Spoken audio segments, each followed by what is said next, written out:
Kemelut rumah tangga Oki Agustina dan Gunawan Dwi Cahyo masih jadi sorotan. Pasalnya, Gunawan diduga telah berselingkuh dengan wanita lain di Kediri.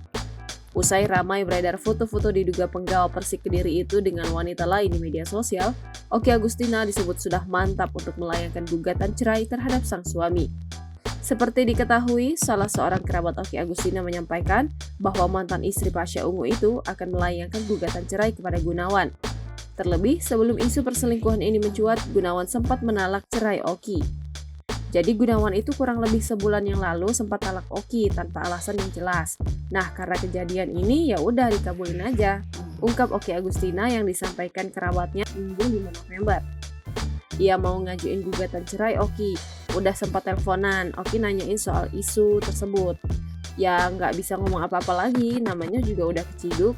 Dia cuma bilang ya udah kalau mau cerai aja. Jadi langsung gugat di Bogor, kalau nggak Kamis, Jumat atau Senin sih, sambungnya. Niatan Oki Agustina untuk gugat cerai nampaknya sudah bulat. Bahkan Oki telah menyiapkan seorang pengacara untuk membantunya mengurus proses perceraiannya dengan Gunawan Dwi Cahyo.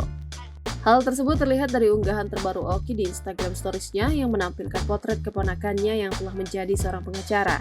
Dalam unggahannya, Oki menyebut keponakannya itu yang akan mendampinginya sebagai seorang pengacara. Keponakan aku sekarang udah jadi lawyer buat tantenya, tulis Oki Agustina pada keterangan unggahannya. Seperti diketahui belakangan santer kabar dugaan Gunawan Dwi Cahyo selingkuh.